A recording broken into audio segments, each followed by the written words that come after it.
Matthew is writing Mark is writing because Mark is a contemporary of Paul and Barnabas, okay? And so he's writing what has been handed along to him. But he sets out to write this account to show us who this Jesus is. And we're going to be looking at the second chapter of Mark, beginning with the 21st verse and continuing through the 28th. We're going to pick halfway up through one set of teachings and continue into the second. And it says in verse 21, "No one sews a piece of unshrunken cloth on an old garment, or else the new piece pulls away from the old, and the tear is made worse. And no one puts a new wineskin into old wineskins, or else the new wine bursts the old skins. The wine is spilled, and the wineskins are ruined. But new wine must be put into new wineskins. Now it happened that he went through a grain field on the Sabbath. And as they went, his disciples began to pluck the heads of the grain. And the Pharisees said to him, 'Look, why do they do what is not lawful on the Sabbath?' But he said to them, 'Have you never read what David did when he was in need and hungry? He and those with him, how he went into the house of God in the days of Abiathar, the high priest, and ate the showbread, which is not lawful to eat except for the priest, and also gave some to those who were with him?' He said to them, 'The Sabbath was made for man, and not man for the Sabbath. Therefore the Son of Man is also Lord of the Sabbath.'" Today's sermon is slow down, give it a rest. We begin with that verse 21 section of Scripture where he's talking about sewing a piece of unshrunken cloth on an old garment and putting new wine into old wineskins. And what he's saying is, what I'm giving you is new. What I'm giving you is not to abolish the old, it's just simply ready to be held in a new stature. As he talks about this unshrunken cloth, he says that this new piece would pull away and the tear would be made worse, as it also would shrink. Or that the wine, if you put the new wine in the old skins, how it would burst. He says the new wine must be put into new wineskins. Jesus' investment into the disciples was in essence a new wineskin. He was pouring his life and his plan and his purpose into these men. But he was not about to abolish the old. He wasn't about to take away the Sabbath. He wasn't about to take away the Ten Commandments. He wasn't about to take away what they had known in their Hebrew Scriptures, or what we call the Old Testament. He wasn't going to abolish that. He wasn't going to destroy that. He just simply was saying, I'm adding to that. But that which I'm giving you must be housed in new wineskins. It must be taken into tender consideration. And so, how many of you have ever been going through life and felt like you needed to slow down? I'm sure you've probably said to yourself, I need to slow down, I need to pace myself. How many of you have ever been through Westmoreland County, especially in the town of Montrose, and had this little thing, this little sign, start flashing slow down at you when you're supposed to be doing 25? Anybody come upon that little Westmoreland Sheriff's Department robo thing? You know, it starts flashing, slow down, slow down, slow down. You know, you're doing 34 and you should be only doing 25. Or perhaps you're doing 56 and you're only supposed to be doing 25. Wouldn't you like to get that ticket with? You know, Bill was a ticket. He was a ticket writing machine, I tell you. But here's that moment in time that we come upon these signs that start flashing out to slow down. Slow down. You're going too fast. Or you get warning signs before you go through the Chesapeake Bay Bridge Tunnel or the Hampton Roads Tunnel to slow down. Don't change lanes. Stay focused. Turn on your lights. Be aware. They're all signs that indicate, hey, there is an extreme danger here if you don't stay focused. If you don't use caution. If you don't pay attention, you're going to cause a major accident. Now, none of us want to be the cause of a major accident, do we? Whether it's in small town Montrose or especially the Chesapeake Bay Bridge Tunnel. You don't want to cause an accident. You need to be aware. You need to be paying attention. And in the scripture, Jesus starts to tell the disciples, you need to be aware of your surroundings. Slow down. Learn to rest. Sometimes you feel like you need to take a poker and poke some people and say, quit slowing down. You don't need any more rest. You've probably been around people like that too. You know, psst, psst. You know, we used to have a whole lot of fun with those cattle rods. Y'all ever seen those cattle rods that you put the batteries in? And man, we used to have those. And we would walk up behind the cows and zap them. Bzz, bzz. And occasionally we would zap one another. I got zapped behind the ear one day. My nephew lit my ear up right behind it. He was aiming for the lobe, but he missed it. And he got me right on that big fat section right in there, right behind your earlobe. And he stuck them prongs down in there, and he turned the handle as he was doing it, and he was just trying to nick my ear, and that thing just stuck right there.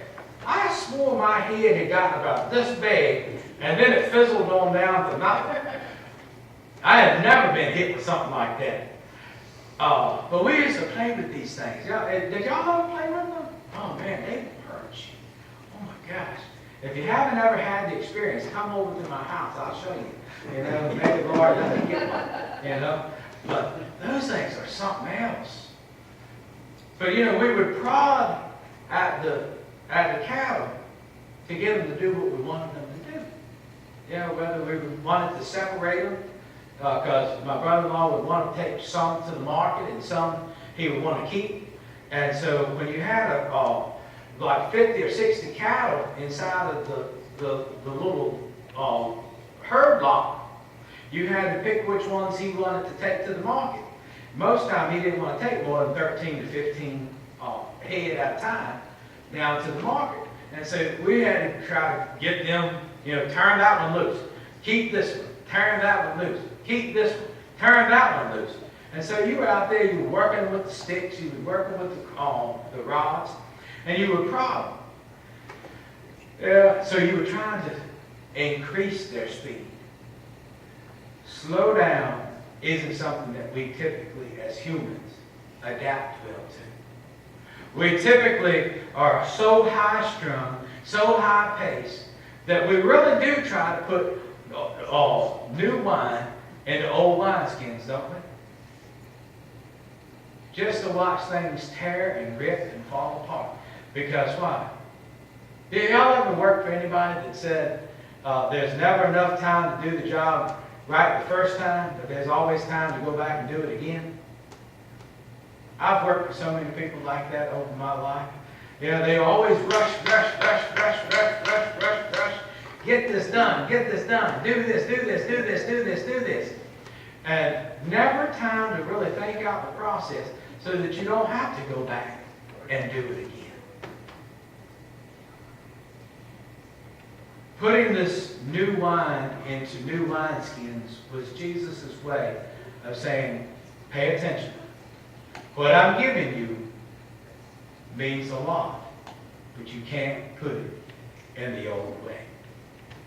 You've got to put it into the new skins. And so as they were going through that grain field, yes, You got the grain field. As we were going through the grain field, his disciples began to take the heads of the grain and pluck them and eat at the grain. The Pharisees, who were the law keepers, said, look, why do they do what is unlawful on the Sabbath? The Pharisees were always trying to trip Jesus up. They were always looking for a way to trip him up. Always looking for a way to try to say what he was saying was wrong. What he was doing was wrong. But he tells them, have you never read what David did when he was in need? When he was hungry? And remember, they all revered David. How he went into the house of God in the days of Abiathar the high priest, and they ate the showbread. The bread of Christ, or the bread of the showbread that was in front of the altar, which is unlawful to eat except for the priest. And David ate that and he gave it to his men that was with him. And they had always counted that as acceptable. Wrong, but acceptable. What Jesus wanted them to understand was, these men have done nothing wrong. You have prepared laws or developed laws that you only exercise when you see fit. And so he said to them, the Sabbath was made for man, and not man for the Sabbath. When we think about the plucking of the grains and the taking of the heads and the eating of it themselves, the Pharisees just wanted to find a place to trick him up, a place to trip him up, a place to take him to the woodshed, so to speak.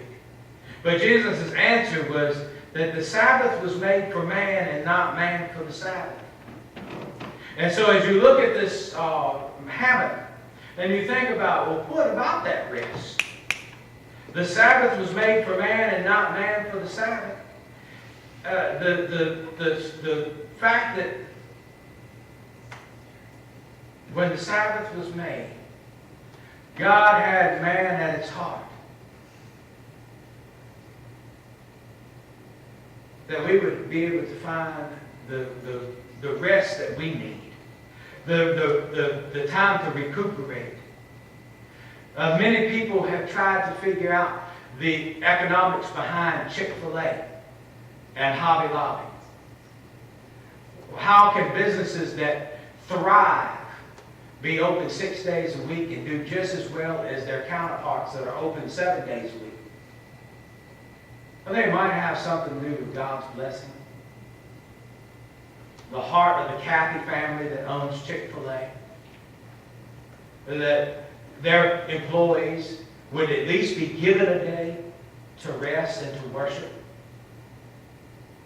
Whether they choose to use that or not, the company institutes that rule that they would at least be given the opportunity to rest and to worship. My friends, God's opportunity for us is that He would give us a day that we would be able to rest and to worship. The fact that the Sabbath was made for man was that God knew our frailties. He knew who we were. He knew what He had made us of.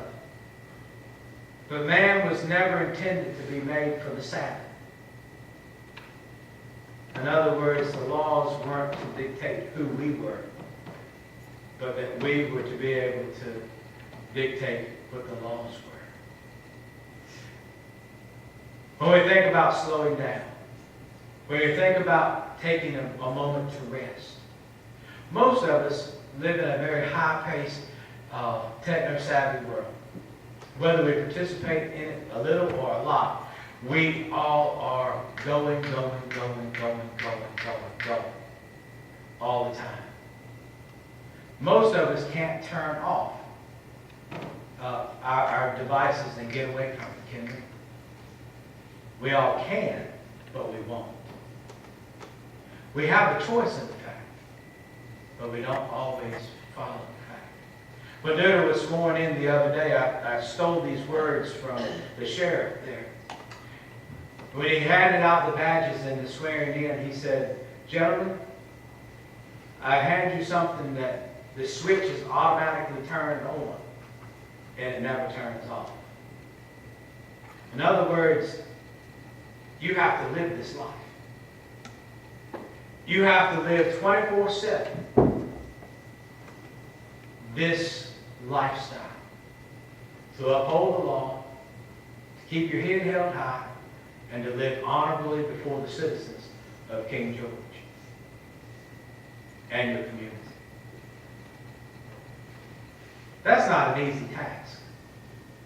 Most of us, when we go to work, I honestly, in all factuality, it's nice to have jobs that you can go to, and when you leave, you don't have to worry about that job anymore. Anybody ever had a job like that? That's nice. But that's not always the case that you have a job that way. But in life, certain things are turned on and they can't be turned off. We need to find a place that we can pull away, that we can find rest, that we can find our place called the Sabbath. The Lord has instituted, He has given it, He has shared it. Today, as we get ready to close, I want you to think about how hectic your life is. Where is your pathos? Where is your journey going? And how could Sabbath do you well? Could you find time to pull away? Or will you find that you find the roadblock that puts you on the side? Sometimes our bodies give us indications that we need to slow down. If not heeded, they can land us into a world of hurt. Let's take the signs seriously. Let's learn to put God's importance, or what God calls important, into proper perspectives. Doing that which is the will of God. Living for the purposes of God. And living out life as it was intended to be. Where God made the Sabbath for man, so that we might find rest. Today as we close, would you pray? Father, we just give you thanks and opportunities to share the gospel with you today.